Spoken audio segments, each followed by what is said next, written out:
प्रमुख विपक्षी दलों के एकजुट होने पर कांग्रेस ने पटना में शिरकत तो की है, लेकिन इसके बावजूद कांग्रेस के लिए भी एक बड़ा प्लान बी तैयार है। हालांकि ये प्लान बी कांग्रेस के लिए कुछ अलग अलग राजनीतिक दलों ने बनाया है। जानकारों का मानना है कि पटना की बैठक के बाद अगर सब कुछ एक राह पर आगे बढ़ता हुआ दिखा या नहीं भी दिखता है तो कांग्रेस के लिए प्लान बी तैयार है। आगे बढ़ाकर प्लान बी की राहें भी तैयार की जा रही हैं। सियासी जानकारों का मानना है कि विपक्षी दलों की एकता लोकसभा चुनाव से पहले होने वाले विधानसभा के चुनाव में अगर बेपटरी हुई तो कांग्रेस के प्लान बी को एक्टिव होने में जरा भी देरी नहीं लगेगी। अब ये प्लान बी क्या है, क्या कोई और तैयारी पैरेलल चल रही है, ये समझने जैसी बात है जो इस रिपोर्ट में मैं आपको बताऊंगा।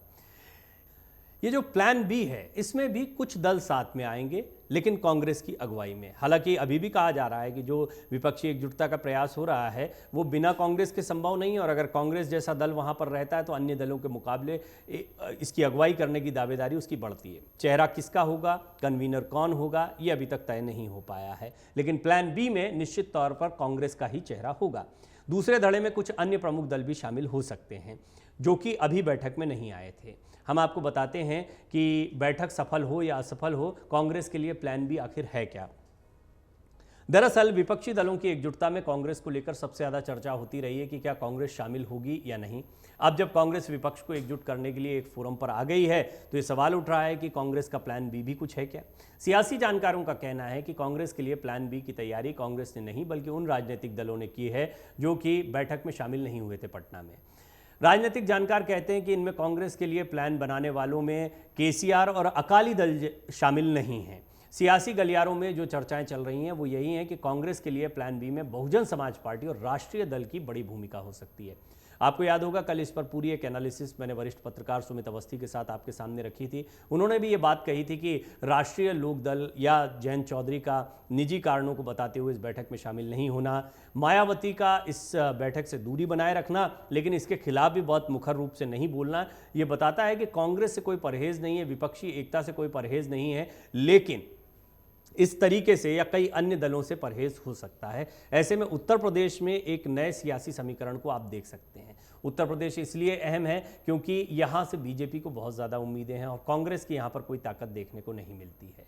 बहुजन समाज पार्टी अभी अब बहुत बुरे दौर से गुजर रही है, उसको अपने रिवाइवल की ज़रूरत है। जयंत चौधरी एक क्षेत्र तक, एक इलाके तक सीमित दिखाई पड़ते हैं। कुल मिलाकर अगर ये मिलकर साथ में आते हैं तो उत्तर प्रदेश की सियासत में कई जगहों पर असर डाल सकते हैं, और मायावती का चेहरा राष्ट्रीय राजनीति में भी कई जगहों पर असर रखता है, इसमें भी कोई दो राय नहीं है। आइए हम आपको बताते हैं कैसे कांग्रेस के प्रति एक सॉफ्ट रवैया भी अपना रही है बहुजन समाज पार्टी। सियासी जानकार कहते हैं कि बहुजन समाज पार्टी के नेताओं की बैठकों में इस बात के इशारे भी देखने को मिल रहे हैं। अमूमन मायावती की बैठकों में कांग्रेस हमेशा निशाने पर हुआ करती थी, लेकिन बीती कुछ बैठकों में कांग्रेस के प्रति जिस तरीके से बहुजन समाज पार्टी ने अपना लचीला रवैया अपनाया है वो बहुत कुछ सियासी संकेत दे रहा है। इसी तरह अचानक राष्ट्रीय लोकदल ने भी इस बैठक में न जाकर सियासी गलियारों में हलचल तो पैदा कर ही दी है। सूत्रों का कहना है कि अंदरूनी तौर पर राष्ट्रीय लोकदल और समाजवादी पार्टी के नेताओं के बीच में सब कुछ सामान्य जैसा नहीं दिख रहा है। अगर जरूरत पड़ती है तो बड़े विकल्प की तलाश में राष्ट्रीय लोकदल सीधे तौर पर कांग्रेस से ही संपर्क कर सकता है। अगर इस तरीके की सियासी परिस्थितियां बनती हैं तो 2024 के लोकसभा चुनाव में गठबंधन की सियासी कहानी कुछ और भी हो सकती है। सियासी जानकारों का यह भी कहना है कि इस पूरे गठबंधन में महत्वपूर्ण भूमिका नीतीश कुमार निभा रहे हैं। नीतीश कुमार की ख्वाहिश रही है कि कांग्रेस उनके साथ मिलकर विपक्षी धड़े को मजबूत करे और भारतीय जनता पार्टी के विरोध में एकजुट होकर चुनाव लड़े। लेकिन इस सियासी बैठक से पहले कांग्रेस को लेकर आम आदमी पार्टी तृणमूल कांग्रेस में गतिरोध बना हुआ था, और अगर बहुजन समाज पार्टी वाला ये प्लान भी चलता है तो अखिलेश यादव भी इस खेमे में चले जाएंगे। वो ममता बनर्जी के ज्यादा करीब दिखाई देते हैं। राजनीतिक जानकार ये भी कहते हैं कि इसी वजह से विपक्षी दलों के प्रमुख नेताओं की बैठकों में न सिर्फ देरी हो रही थी बल्कि एजेंडा तय करने में भी दिक्कत आ रही थी। सियासी जानकारों का मानना है कि किसी भी मुद्दे पर कांग्रेस और इन नेताओं के बीच में मनमुटाव बना रहा तो गठबंधन की राह में दिक्कत अभी भले ना आए लेकिन आगे दिख सकती है। उनका मानना है कि ऐसी दशा में कांग्रेस अपने उन सभी विकल्पों को जरूर खुला रखना चाहेगी जिससे कि उसका प्लान बी एक्टिवेट हो सके। इसीलिए देश के अलग अलग राज्यों की कुछ ऐसी स्थानीय पार्टियां कांग्रेस को लेकर लचीला रवैया अपना रही हैं ताकि आगे के सियासी गठबंधन की राहें भी खुली रहें। राजनीतिक जानकार बताते हैं कि अगर ऐसा होता है तो और भी कई सियासी दल पाला बदलकर गठबंधन के नए विकल्पों में जा सकेंगे। गठबंधन की एकजुटता लोकसभा से पहले विधानसभा में दिखाना जरूरी है। राजनीतिक जानकार ये मानते हैं कि पटना में हुई विपक्षी दलों की एकजुटता लोकसभा चुनाव से पहले विधानसभा के चुनाव में दिखना बहुत जरूरी है। राजनीतिक विश्लेषकों के अनुसार लोकसभा चुनाव से पहले कई राज्यों में विधानसभा चुनाव होने हैं। इन राज्यों के कई सियासी दल ऐसे हैं जो कि कांग्रेस के विरोध में मजबूती से चुनाव लड़ते रहे हैं। अब अगर वो यहां पर विपक्षी दलों की एकजुटता का धर्म निभाएंगे तो उनके लिए सियासी संकट खड़ा हो सकता है। ऐसे में सियासी गलियारों में चर्चाएं इसी बात की सबसे ज्यादा हो रही हैं कि विपक्षी दलों की एकजुटता लोकसभा चुनाव से पहले विधानसभा के चुनाव में मजबूती के साथ सियासी पटल पर सामने रखी जाए, ताकि पब्लिक में इस मजबूती का एक बड़ा संदेश पहुंच सके और 2024 में विपक्षी दलों की एकता और मजबूत हो सके। आइए अब हम आपको बताते हैं आखिर कांग्रेस अपने प्लान बी को कब और क्यों एक्टिव कर सकती है। पटना में प्रमुख विपक्षी दलों की बैठक को लेकर सियासत और राजनीतिक गलियारों में लगातार तपिश बनी हुई है। ज्यादातर प्रमुख राजनीतिक दलों के बड़े नेताओं ने इस बैठक में शिरकत की। राजनीतिक विश्लेषक कहते हैं कि बैठक का मुख्य एजेंडा 2024 में होने वाले लोकसभा चुनाव में भारतीय जनता पार्टी को घेरने को लेकर बना हुआ है।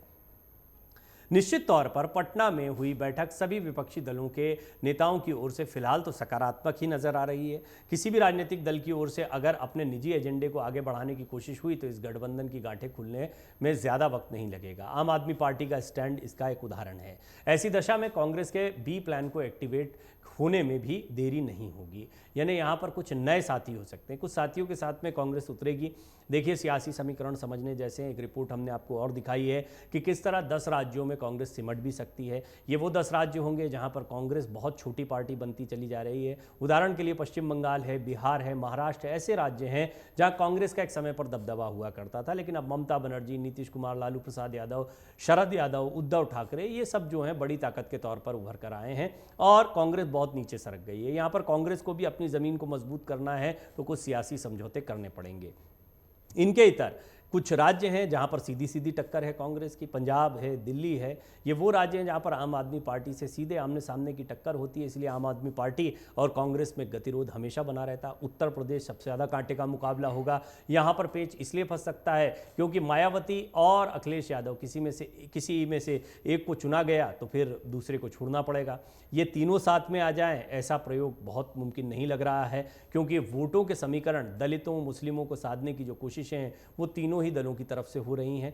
कुल मिलाकर कई जगहों पर पेच फंसता दिखाई दे रहा है। ऐसे में कांग्रेस निश्चित तौर पर अपने एक प्लान बी के साथ भी चलेगी कि वो सब दलों के साथ न जाकर कुछ ऐसे दलों के साथ में जाए जो बाकी दलों की नाराजगी के बावजूद उसको कुछ सीटों पर फायदा पहुंचा सके। अमर उजाला अब आपके टीवी पर भी। अपने स्मार्ट टीवी पर YouTube पर सर्च करें अमर उजाला, चैनल सब्सक्राइब करें और देखें ताजा खबरें, वो भी HD क्वालिटी में। और हाँ, बेल आइकन दबाना ना भूलें ताकि हर खबर हो आपके घर। अमर उजाला, निष्पक्ष, निर्भीक, निरंतर।